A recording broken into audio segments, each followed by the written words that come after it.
그가 이 형편을 보고 일어나 자기의 생명을 위해 도망하여 유다에 속한 부엘세바에 이르러 자기의 사원을 그곳에 머물게 하고 자기 자신은 광야로 들어가 하룻길쯤 가서 한 로뎀나무 아래에 앉아서 자기가 죽기를 원하여 이르되 여호와여 넉넉하오니 지금 내 생명을 거두시옵소서.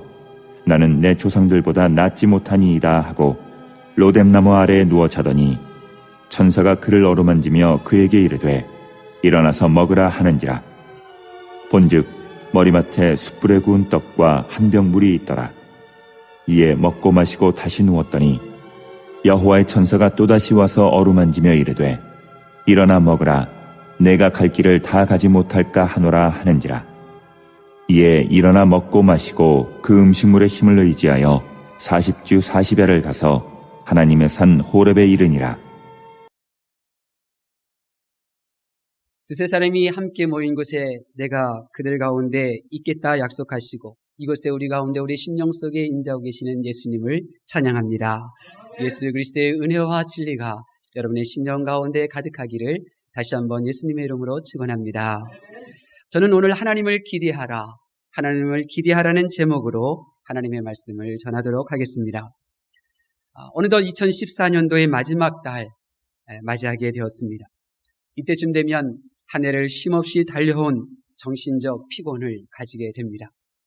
더더군다나 한 해를 마무리하고 또 남다른 새해를 맞이하기 위한 준비할 마음이 있다면 정신적으로 육체적으로 더욱 큰 피로감을 가지게 될 것입니다. 무엇보다도 벽시계는 고장이 나더라도 이 세월의 시계는 고장나지 않고 또 한 해가 흘러가는 것을 지켜보는 것 그 자체만으로도 우리 마음에 무거운 부담감을 가지게 합니다. 거기다 우리의 삶이 불편하고 또 병에 걸린 그러한 가까운 지인이 있다고 한다면 우리의 마음은 더 부담감과 그리고 삶의 얼굴이 그렇게 웃음기를 찾아볼 수 없는 그런 모습을 발견하게 됩니다.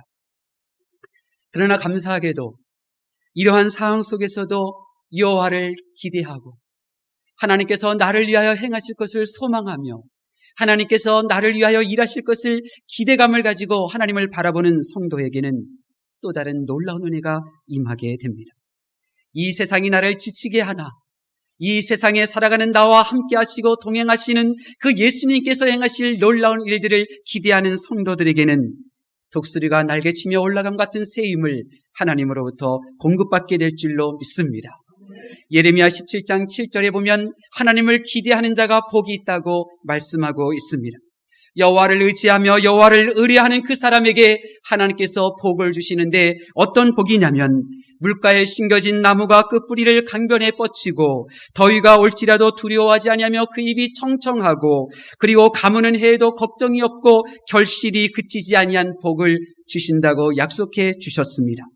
하나님을 기대하는 자 이와 같은 복을 받게 될 줄로 믿습니다. 한 해를 마무리하고 새해를 마무리하는 이 시점에서 우리가 더욱더 하나님을 기대함으로 예레미야 선지자를 통하여 약속하신 이 복을 저와 여러분의 것으로 삼으실 수 있기를 예수님의 이름으로 축원합니다. 자, 그렇다면 우리가 어떻게 하나님을 기대하며 생활할 수 있을까요? 사람을 기대했다가 그들로부터 배신을 당하고 또 하나님을 향한 설레이는 마음으로 기도하다가 또 여러 번 좌절을 경험한 우리들이 그럼에도 불구하고 어떻게 하면 여전히 끊임없이 하나님을 기대함으로 이 약속하신 이 복을 나의 열매로 맛볼 수가 있을까요? 첫 번째로 하나님을 기대하시려면 세상이 여러분에게 보여주는 것을 가볍게 보셔야 합니다. 여러분, 내가 무엇을 보느냐는 굉장히 중요합니다. 내가 보는 것이 나의 생각을 지배합니다. 내가 보는 것이 내 말을 좌지우지합니다. 내가 보는 것이 나의 행동까지도 결정하게 됩니다. 어느 날 베드로가 예수님의 제자들과 함께 배를 타고 가다가 물 위를 걸어오시는 예수님을 보았습니다. 물 위를 걸어오시는 그 예수님을 바라보자 베드로에게 이런 생각이 들었습니다. 사람이 물 위를 걸을 수 있구나. 물 위를 걸어오는 예수님을 보았을 때 이 베드로에게는 예수님이 나에게도 말씀하시면 나도 물 위를 걸을 수 있겠구나. 이러한 생각과 이러한 믿음의 고백을 할 수 있었고 그리고 물 위를 걸을 수가 있었습니다. 그런데 그가 다음 순간에 풍랑이는 그 바다 물결을 바라보았을 때 그는 또 이런 생각을 했습니다. 사람은 물 위를 걸을 수 없지. 사람이 물 위에 있으면 금방 빠지게 될 거야. 그리고 그는 그렇게 물속에 빠져 죽을 지경에 처하게 되었습니다. 그렇습니다. 이 세상 공중 권세에 잡은 마귀는 하와에게 그러했던 것처럼 사람들에게 계속 보여줍니다. 그리고 사람들이 보고 있는 그곳으로 여전히 세상 권세를 마귀는 누리고 있습니다. 성도들조차 가려서 보아야 하는데 보여주는 대로 봅니다. 마귀가 보여주는 대로 보니까 그 생각이, 그의 말이, 그의 행동이 하나님으로부터 점점 멀어지게 되는 것입니다. 엘리야를 주목하여 보십시오. 오늘 본문에 나오는 엘리야는 하나님의 크신 능력을 소유하였던 사람이었습니다. 그런데 지금 그가 본 것 때문에 도망치고 있습니다. 그가 지금 본 것이 있었기 때문에 가까운 사람에게 진실을 이야기하지 않고 거짓말을 이야기하고 있습니다. 그가 본 것이 있었기 때문에 이제는 지쳐 쓰러져 죽기를 갈망하고 있습니다. 여러분, 도대체 그가 본 것이 무엇입니까? 3절입니다. 우리 3절 앞부분 함께 봉독하겠습니다. 시작.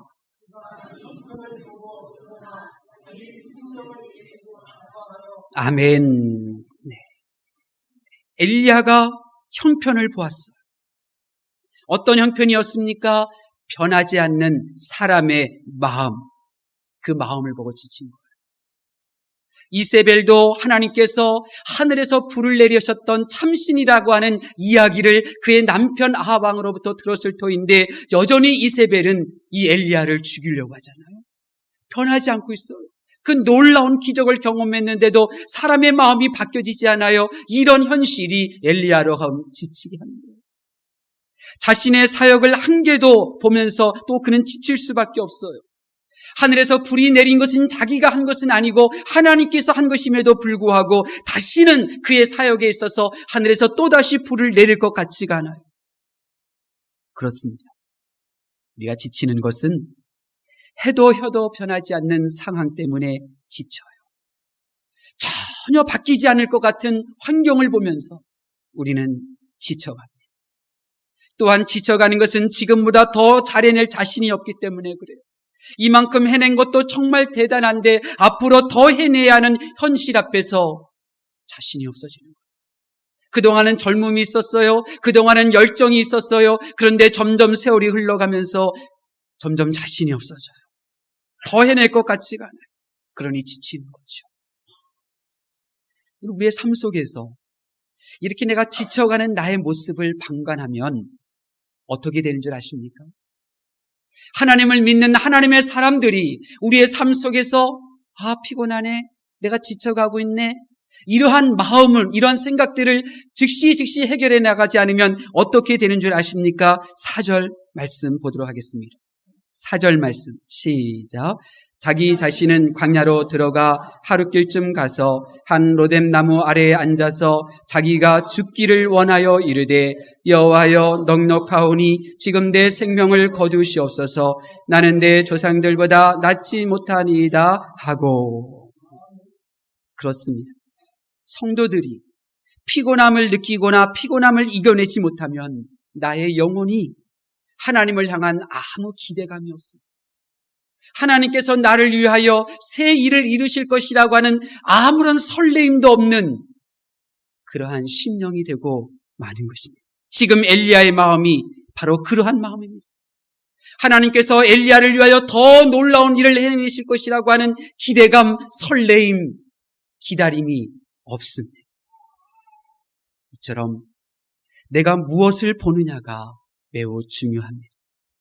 여러분은 지치게 하고 피곤하게 하는 형편을 보다가 결코 신앙까지 잃어버리는 자가 될 것이 아니라 그 형편을 좋아지도록 바꾸실 수 있는 능력의 하나님을 바라보실 수 있기를 바랍니다. 그러므로 여러분은 오늘 이 시간 하나님의 크신 은혜로 지금 나를 지치게 하는 형편을 누가 보여주고 있는지 그 주체를 아셔야 합니다. 도대체 내가 왜 나를 지치게 하는 것만 보는 걸까? 나에게 이 지치게 하는 환경을 보여주는 그 주체가 무엇일까? 보셔야 합니다. 여러분으로 하여금 여러분의 마음을 가라앉게 만들고 하나님이 일하심에 대한 기대감이 점점 사라지게 만드는 그러한 형편을 보게 하는 그 주체는 바로 이 세상입니다. 이 세상. 오늘 본문에도 엘리야로 하여금 이 형편을 보여준 대상이 누구였습니까? 3절에 엘리야가 이 형편을 보고 낙심하고 도망치고 이제 하나님을 향한 아무 기대감이 없는 모습으로 쓰러져 있는데 이 엘리야가 본 이 형편을 누가 보여주었습니까? 하나님은 아니지 않습니까? 2절에 보면 그 주체가 나옵니다. 하나님의 선민인 이스라엘 백성들을 하나님을 버리고 우상을 섬기게 했던 여인, 하나님을 섬기고자 외치고자 하는 이스라엘의 선지자들을 죽였던 여인, 아왕의 왕비 이세벨이 엘리야로 하여금 절망하고 좌절하게 하는 형편을 보여준 것입니다. 그렇습니다.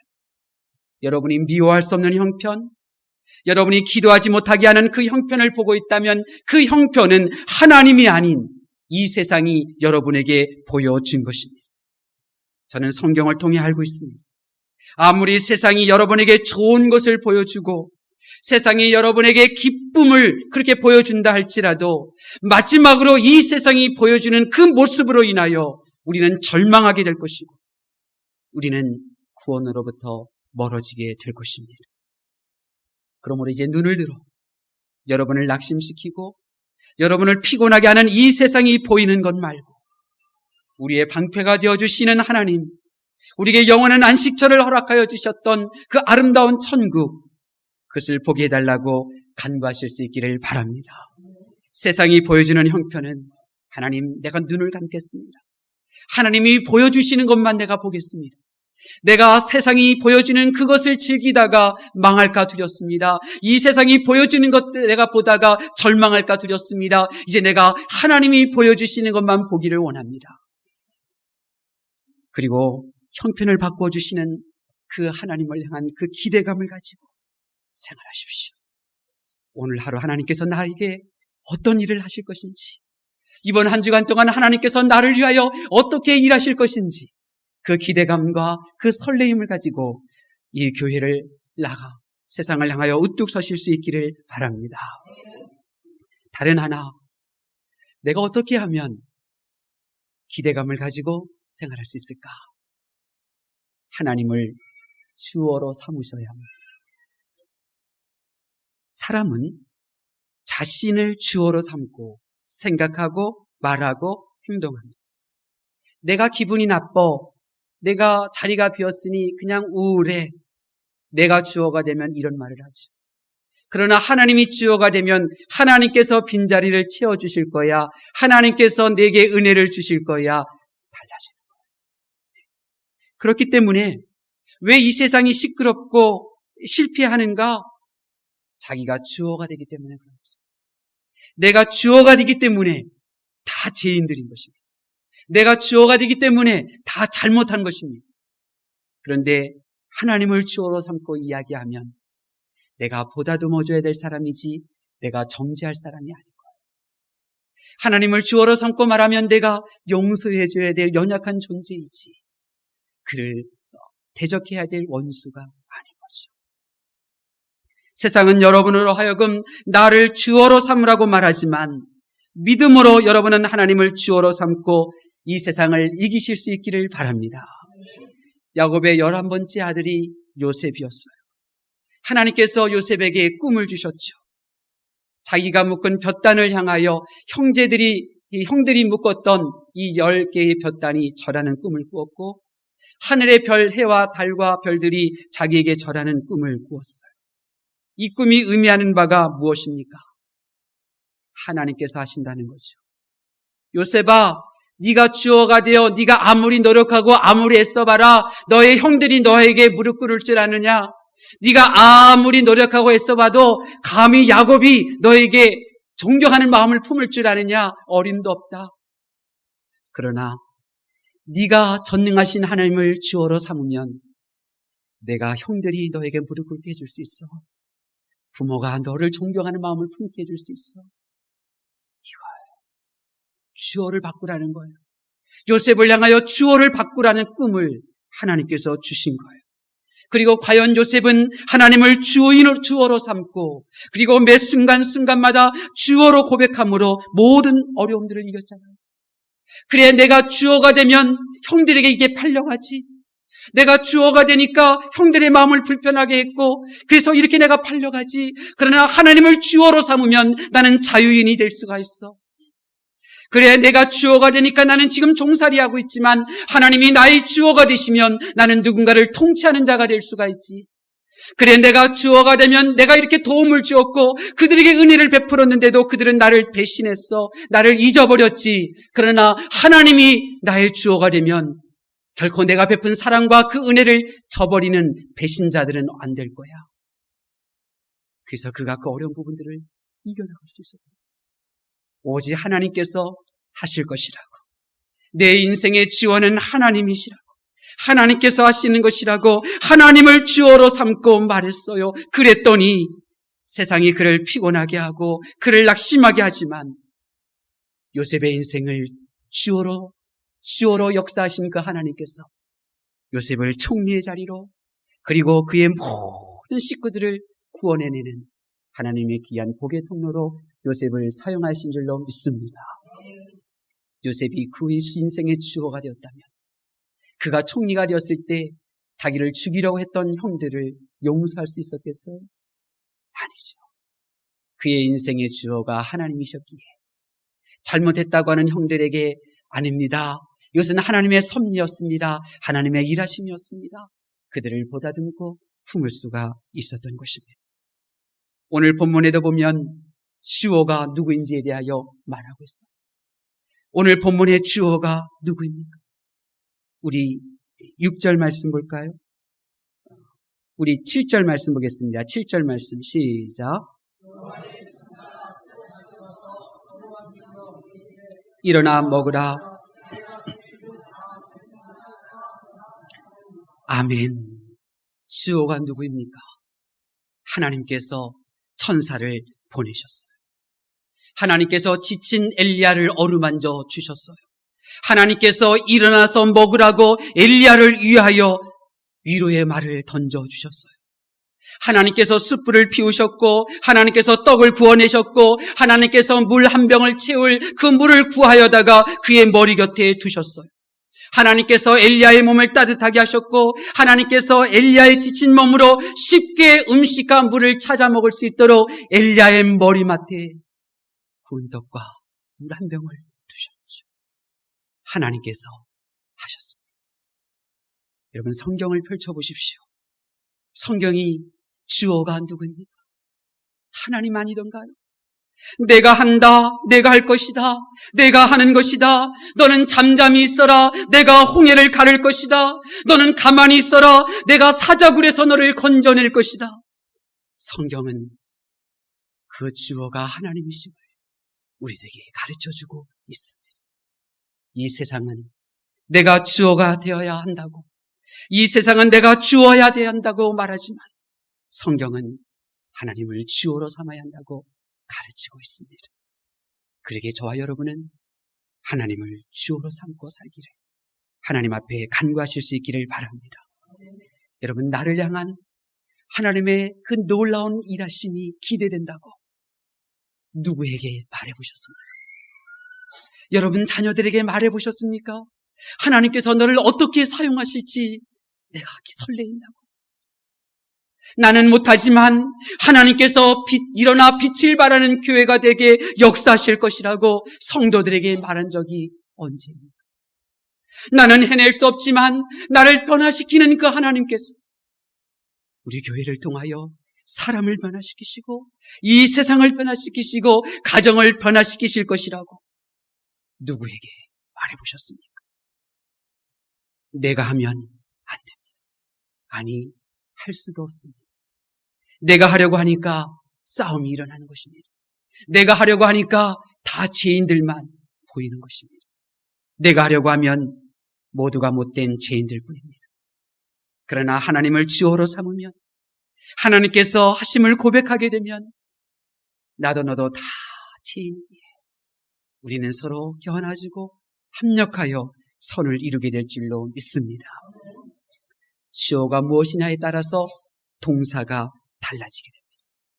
내가 주어가 되면 할 수 없다, 못한다, 너는 안 된다, 너는 그 꼴 그 모양으로 그렇게 더 발전적인 모습이 될 수가 없다. 그러나 하나님을 주어로 삼으면 하나님이 도와주시면 되는 거야. 하나님께서 함께 해주시면 되는 거야. 하나님께서 너를 기억하고 계시니 너는 이룰 수가 있어. 이제 하나님을 주어로 삼으실 수 있기를 바랍니다. 우리는 동사예요. 하나님이 주어가 되면 못한다고 하는 나의 동사가 할 수 있다는 동사로 바뀌게 될 줄로 믿습니다.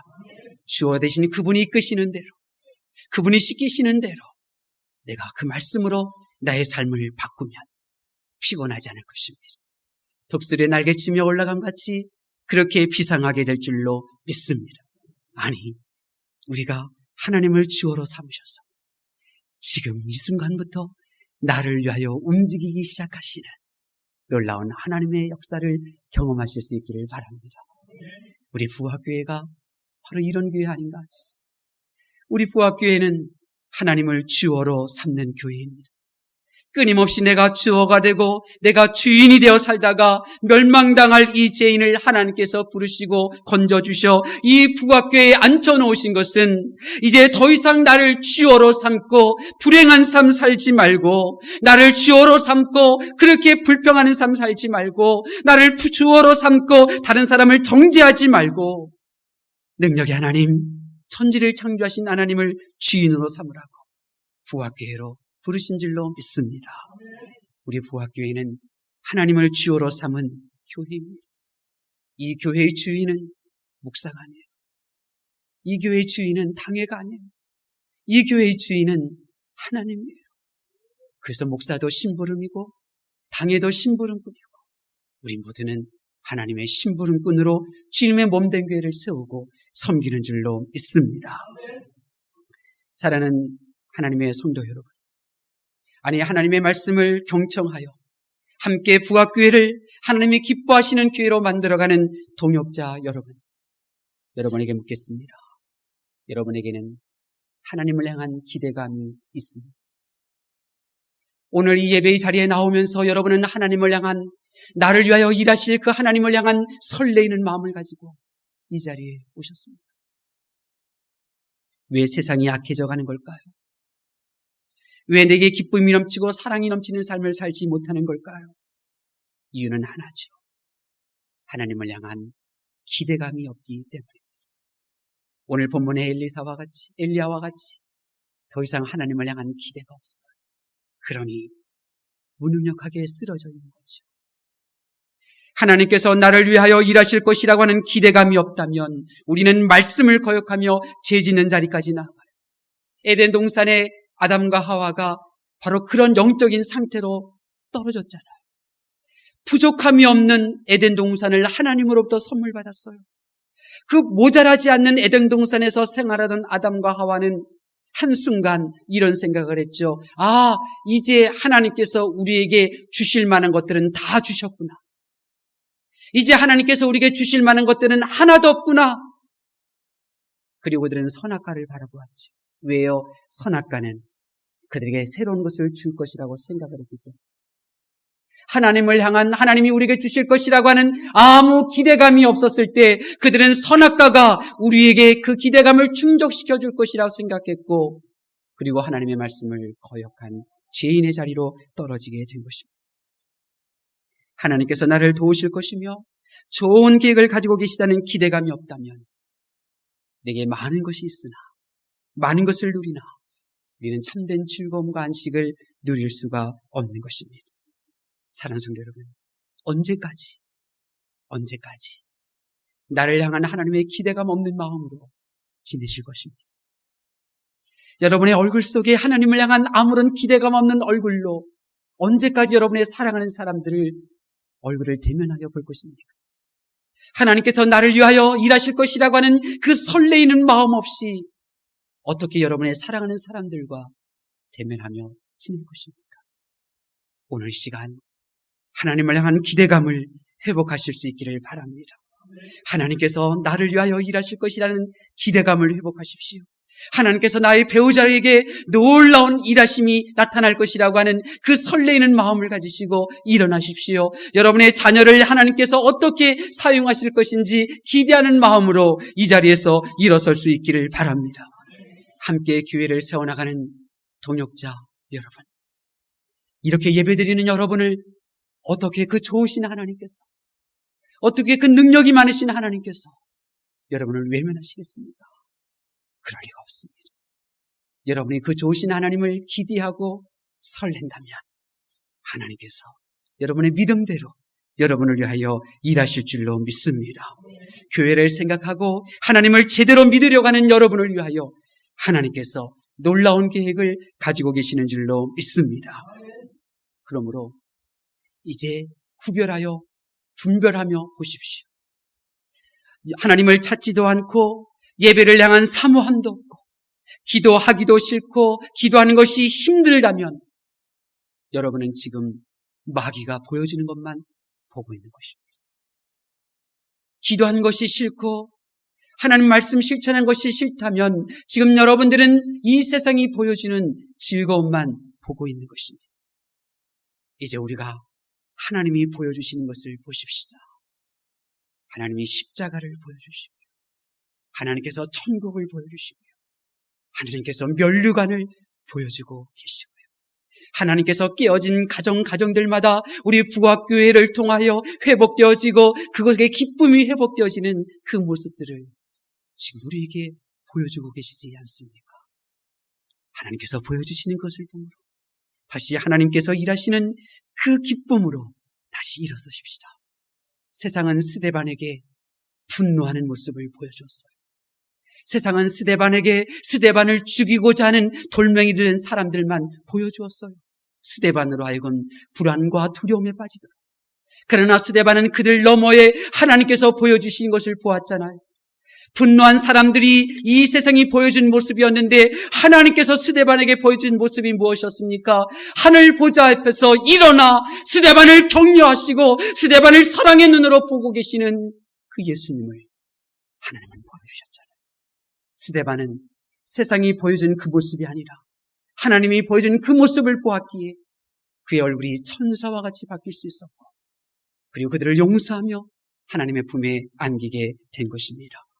이제 이 세상이 보여주는 것에는 눈을 감으시고 이제 형편을 바꿔주시는 하나님을 바라보며 그 능력의 하나님을 여러분의 주어로 삼고 생활하실 수 있기를 바랍니다. 이 믿음으로 생활할 때 하나님께서 운행하시고 움직이실 줄로 믿습니다. 기도하겠습니다.